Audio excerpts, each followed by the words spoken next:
Écoute ça. C'est un message qu'on transmet à travers l'espace dans l'espoir que ça atteigne des aliens pour simplement leur dire « on existe ». Mais qu'est-ce qu'on leur a dit? Comment tu veux communiquer avec quelqu'un dont tu connais même pas le langage? Ce serait comme tenter de causer aux bactéries sur mon bras. Et est-ce que c'est vraiment une bonne idée de tenter de les joindre? Eh bien, décodons ce message ensemble et découvrons-le. Tout d'abord, je dois t'avouer que j'ai menti. Le message qu'on envoie, c'est pas un son, sinon on serait sacrément débile, parce que contrairement à ce que veulent nous faire croire les films de science-fiction, le son ne se propage pas dans l'espace. En fait, on utilise la même technologie qu'on emploie pour communiquer avec nos sondes spatiales qui se trouvent à des milliards de kilomètres. On utilise des ondes radio qui se propagent à la vitesse de la lumière à travers l'espace. Il y a juste une petite différence. Avec nos satellites, on utilise la modulation de phase pour transmettre des données, alors qu'ici, on va utiliser la modulation de fréquence. Donc on prend une onde, cette fréquence représente un 0, celle-ci un 1, on les combine et comme ça, on peut envoyer des séquences de bits avec notre onde. C'est d'ailleurs utilisé dans les radios des voitures. Le FM, c'est pour Frequency Modulation et le AM, c'est pour Amplitude Modulation. Donc deux manières différentes de transmettre des données avec une onde radio. Le petit son que je t'ai mis au début là, c'est les 0 et les 1 transmis via ces ondes en version audio. Il faut donc que nos aliens possèdent l'équivalent de nos radiotélescopes pour pouvoir capter notre message. Et s'ils captent notre message, pour le comprendre, il faut qu'ils comprennent les mathématiques. Voilà le fameux langage qu'on peut utiliser pour communiquer. On vit dans le même univers, et cet univers est régi par les mêmes règles. Règles qui sont écrites avec des maths. C'est la seule chose dont on peut être assez confiant. Ils doivent connaître les maths s'ils ont un minimum une civilisation avancée. Et dans ce cas, ils devraient s'apercevoir qu'on a deux valeurs dans notre onde. Une haute fréquence, une plus faible. Du binaire, ce qui nous permet d'obtenir ce message. Et maintenant, vu comme ça, essaye de savoir ce qu'on essaye de dire. Continuons de nous focus sur les maths.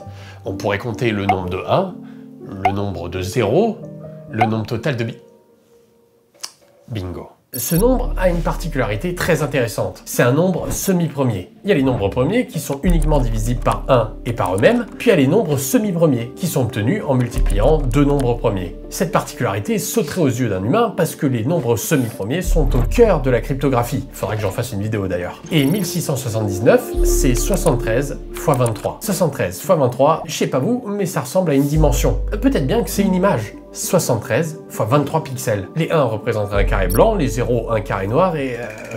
clairement pas. Ça a l'air complètement random. On a peut-être inversé les deux nombres. Tentons 23 x 73. Ok, de la symétrie partout. Clairement, on n'est pas sur un hasard. Et à partir de là, honnêtement, j'ai aucune idée de comment les aliens comprendraient quoi que ce soit à ce message. Alors on va déchiffrer tout cela ensemble, mais avant, je vous mets au défi de tenter de trouver un sens à cette image. Bon, en tant qu'humain, je trouve qu'on reconnaît assez facilement notre silhouette, juste ici, là. Et en dessous, on voit qu'il y a 9 petits points et un énorme point. Ça me fait penser au Soleil, ça me fait penser aux 9 planètes. Ça correspond, je pense que c'est le système solaire. Bon, après, il y a un M, je sais pas, peut-être qu'il y a un fan du chanteur. En plus, il y a une énorme guitare électrique ici. Bon, à part ces deux petits points, moi, j'ai aucune idée de ce que ça peut vouloir dire. C'est d'ailleurs peut-être le moment idéal de parler plus en détail de l'origine de ce message, parce qu'en vrai, c'est plus symbolique qu'autre chose. C'est un message qu'on a envoyé en 1974 depuis le radiotélescope d'Arecibo, et c'est pour ça que ce message s'appelle le message d'Arecibo. Il a été écrit par Drake, non, pas celui-là, Frank Drake, qui est notamment connu pour son équation de Drake, qui estime le nombre de civilisations extraterrestres présentes dans notre galaxie avec lesquelles on pourrait communiquer. Pour les curieux, il y en aurait 10. Attends, on a envoyé ça en 1974 et on n'a toujours pas eu de réponse. Patience. 51 ans, à l'échelle de la galaxie. Là, c'est comme si tu stressais parce qu'une fille n'a pas répondu à ton SMS au bout de 2 secondes. Et de la patience, il t'en faudra, parce que le message est envoyé vers l'amas globulaire M13, qui est situé à 22 200 années-lumière de la Terre. Donc ouais, c'est pas pour tout de suite. Bon, commençons par colorer notre image. Chaque couleur représente une section. Celle du haut, c'est en fait les chiffres 1 à 10 en binaire. La ligne du bas précise où commence un chiffre, et au-dessus, c'est du binaire. 001, ça fait 1, 010, ça fait 2, 011, ça fait 3, 100, ça fait 4, etc. On a donc défini comment compter. On s'attend donc logiquement à ce que le reste soit rempli de nombres également. La section suivante sera donc 1, 6, 7, 8 et 15. Tu vois le tableau périodique? Chaque élément est représenté par un nombre, et ce nombre, il n'est pas choisi arbitrairement. C'est le nombre de protons présents pour chaque élément. Donc notre section, là, c'est en fait hydrogène, carbone, azote, oxygène, phosphore. Ce sont les éléments qui constituent notre ADN. Alors vas-y pour deviner que c'est ça, mais encore, c'est pas débile. Les éléments à travers la galaxie auront cette même propriété. Alors ils appelleront peut-être pas l'élément avec un seul proton l'hydrogène, mais plutôt le... Mais il n'empêche que ça reste le même élément avec un nombre de protons précis qui sera le même chez eux et chez nous. C'est assez philosophique comme exercice quand on y pense de devoir écrire ce message d'Arecibo. On doit se demander, c'est quoi un humain? Qu'est-ce qu'on voudrait mettre en avant pour se présenter aux yeux de l'univers? Alors là, c'est la réponse pragmatique, scientifique, voilà les blocs qui nous constituent. Mais si vous voulez une vision un peu plus poétique, il y a aussi le disque d'or sur les sondes voyageurs.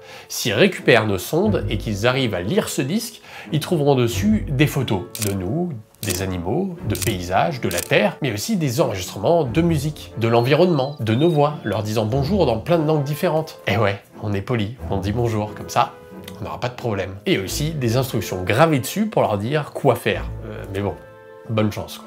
Ok, revenons à Arecibo, on parlait d'ADN. Bah ça continue avec de l'ADN. Ce sont ici les nucléotides, les molécules organiques qui composent notre ADN. Le bloc précédent nous a donné un ordre à suivre, hydrogène, carbone, etc. Il suffit donc de suivre cet ordre pour obtenir ici 7 hydrogènes, 5 carbone, 1 oxygène. Ça, c'est du désoxyribose. Puis on continue avec l'adénine, la thymine, et ainsi de suite. Et ça là, c'est pas une guitare, ça représente la double hélice de notre ADN, avec au centre du dessin le nombre de nucléotides total qui nous constitue, 4 milliards et quelques. Bon, en fait, c'est faux.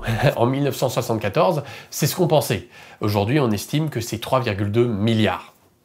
Oups. La section suivante présente une silhouette humaine. À gauche, la taille moyenne d'un humain, 1,74 m, et à droite, la population mondiale en 1974, 4 milliards et quelques. Un autre truc qu'on a vu juste, c'est bien le système solaire, ça. Le gros point, c'est le Soleil, le reste, c'est les planètes, plus ou moins grosses. Et la Terre, on la met un peu au-dessus pour dire... c'est ici qu'on habite. Bon, malheureusement, Drake n'était pas fan de M, parce que ce M, c'est en fait la représentation du radiotélescope d'Arecibo, qui a envoyé ce message, et en dessous, on a son diamètre. Je pense qu'on est d'accord, ça semble compliqué à comprendre, mais au final, c'est pas grave. Ce qu'on veut dire, c'est juste, on existe. Et le simple fait d'envoyer une onde si précise, avec un pattern qui se répète, devrait suffire pour que des aliens comprennent que quelqu'un a délibérément envoyé ça. Mais est-ce que c'est vraiment une bonne idée de rentrer en contact avec les aliens, au final? Stephen Hawking, l'un des plus grands scientifiques, si ce n'est le plus grand, pense que c'est la pire idée. Et pour preuve, il pointe du doigt notre histoire. Que se passe-t-il quand une civilisation à la technologie ultra avancée rencontre une civilisation avec une technologie qui l'est beaucoup moins? Ça se passe mal. Et pourquoi ça changerait? Et peut-être bien que les aliens sont à des années-lumière de nous, alors littéralement, mais également d'un point de vue technologique. Peut-être que leur intelligence est si avancée qu'ils nous verraient comme nous, on verrait une vache. Et vous savez ce qu'on fait avec les vaches? Après, évidemment, ce sera peut-être l'inverse aussi, hein. Peut-être c'est nous les big brains. De toute façon, il est trop tard pour passer inaperçu. On envoie tous les jours un tas d'ondes pour la radio, la télé. Peut-être que le premier message qu'ils ont reçu de nous, sans vraiment le vouloir, c'est en fait un épisode de Laurel et Hardy. Et en vrai, on peut pas faire mieux. Puis on peut pas prédire le comportement d'une civilisation alien. Pourquoi ils se comporteraient comme nous? Et est-ce qu'on n'a pas évolué depuis? Est-ce que si on rencontrait une civilisation qu'on pourrait écraser, on le ferait? Aujourd'hui, en vrai, je pense pas. Ils seront aussi sûrement tellement loin. Pour nous envahir, faut arriver à traverser des milliards et des milliards de kilomètres. Alors bon, je pense qu'au final, ça commencerait par des échanges. On aurait pas mal de temps pour apprendre à se connaître et devenir potes. Vous savez, tout ça, ça me fait penser à ma banque. Ils me regardent comme un alien dès que je leur parle de crypto. Et heureusement, maintenant que je suis chez Desblocs, je n'ai plus aucun problème pour me faire comprendre. Desblocs, c'est un compte en ligne totalement gratuit, avec toutes les fonctionnalités auxquelles tu pourrais t'attendre. Virement instantané gratuit, IBAN français, carte éphémère pour sécuriser tes achats en ligne, carte Visa Premium, et regarde un peu ça. Elle est pas magnifique, leur carte? Et même complètement customisable. Si tu as des NFT, tu peux en faire une carte bancaire. Parce que chez Desblocs, ils ne sont pas anti-crypto, bien au contraire. C'est aussi un endroit où tu peux acheter de la crypto avec des frais minimes, voire même sans frais du tout. Tu peux convertir automatiquement une partie de ton salaire en crypto chaque mois gratuitement. Et si tu achètes vraiment beaucoup, tu peux prendre leur abonnement premium pour encore plus réduire les frais. D'ailleurs, grâce au code VICTOR3, tu peux tester cet abonnement gratuitement pendant 3 mois. Cerise sur le gâteau, et preuve qu'ils comprennent vraiment l'enjeu des cryptos, Deblock ne possède pas ta clé privée pour accéder à tes fonds, contrairement à tous les autres services auxquels tu penses sûrement. Je te mets un lien en description, inscris-toi, teste ça, tout est gratuit. Et c'est la fin de cette vidéo. N'hésitez pas à me dire qu'est-ce que vous voudriez dire aux aliens si jamais vous pouviez leur envoyer un message. N'hésitez pas non plus à liker et à vous abonner. C'était V2F pour Overflow. À très bientôt.